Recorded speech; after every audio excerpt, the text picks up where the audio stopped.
काल दिनांक 25 फेब्रुवारी 2026 रोजी सायंकाळच्या सुमारास ग्रामीण रुग्णालय भातकुली येथून आम्हाला कॉल आला की त्या ठिकाणी एक अपघातातील इस्मांना आणलेले आहे आणि भरपूर गर्दी झालेली आहे। त्यावरून आम्ही हॉस्पिटलमध्ये गेलो असता आमच्या स्टाफसह हॉस्पिटलमध्ये गेलो तेव्हा तिथे जे जखमी मुलगा एक 12 वर्षाचा मुलगा होता आणि त्याला शार्प इंजुरी होत्या, शार्प आणि डीप इंजुरी होत्या। तसेच इतर कोणताही त्याला मार नसल्यामुळे आम्ही सदर घटना ही अपघाताची नसून घातपाताची आहे या हिशोबाने आम्ही तपास सुरू केला।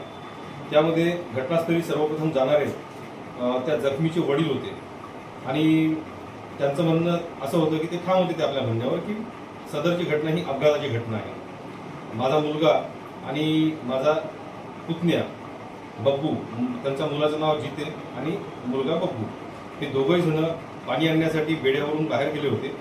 त्यावेळेस त्यांना कोणत्या एका मोटरसायकलने चालकाने धडक मारून मोटरसायकल चालक निघून गेला। त्यावेळी ते पुलावरून खाली पडले असं त्याचं म्हणणं होतं। त्यानुसार फिर्यादी अरुण उर्फ छल्ली उईके यांनी दिलेल्या रिपोर्टवरून पोलीस स्टेशन भातकुली येथे 33/26 असा अपघाताचा गुन्हा, प्राणांतिक अपघाताचा गुन्हा दाखल झाला। सदर गुन्ह्याच्या तपासात आम्ही सर्वप्रथम आरोपी यामध्ये कोण असेल यापेक्षा घटना कशी घडलेली असेल त्याबाबत आम्ही शोध सुरू केला।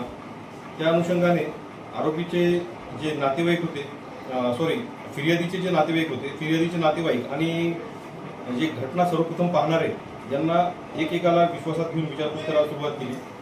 त्यावेळी आम्हाला असे निष्पन्न झाले की सदर घटना ही किरकोळ भांडणातून झालेली आहे। फिर्यादी अरुण उर्फ छल्ली यांचं त्यांच्या पत्नीसोबत दारू पिण्यावरून वादविवाद झाला होता आणि त्याच वेळीस जो मयत आहे जिते राजा वय 12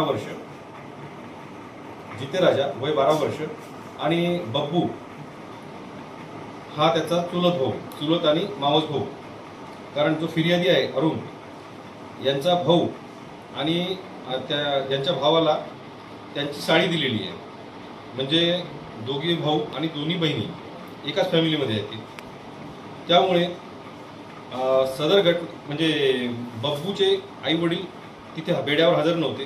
बब्बू यांच्या घरी जेवत असताना त्यांचा किरकोळ कारणावरून वाद झाला। त्या वादातून बब्बूने जिते राजा वय 12 वर्षे याला धारदार शस्त्राने भोसकले। तो घाव त्याच्या पाठीतून डाव्या बाजूने जांघेतून निघाला। सदर घटनेतील जो जखमी आहे, जखमीचं वय पाहता तसेच याचं वय पाहता आम्ही त्या घटनेच्या दिवशी तपास सुरू केला। आम्हाला असे निष्पन्न झाले की किरकोळ कारणावरून फक्त चिकनचे पीस एकमेकांना कमी जास्त आहेत या कारणावरून यांचा वाद झाला होता, त्यातून ही घटना घडली। या घटनेची शहानिशा केली असता फिर्यादीने गुन्हा कबूल केला। फिर्यादी जो अरुण उर्फ छल्ली आहे, छल्ला यांनी गुन्हा कबूल केलेला आहे। तसेच बब्बू याने स्वतःला काही इंजुरीज करून घेतल्या, त्यामुळे तो हॉस्पिटलमध्ये उपचार घेत आहे। त्याच्या उपचारानंतर त्याला अटक करणार आहोत। सदर गुन्ह्यातील फिर्यादी हाच आरोपी आहे, याने सदरचा गुन्हा खोटा कथन करून खोटी फिर्याद दिली।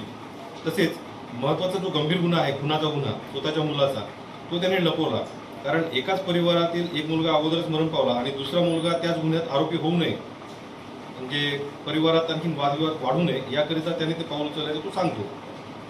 त्यामुळे सदर गुन्ह्यामध्ये आम्ही म्हणजे खुनाच्या गुन्ह्याचा पुरावा नष्ट करणे, तसेच खोटी फिर्याद देणे आणि खून करणे या असे विविध कलमांमुळे अपघाताच्या गुन्ह्यामध्ये परत कलमवाढ केलेली आहे आणि त्याचा तपास सध्या सुरू आहे।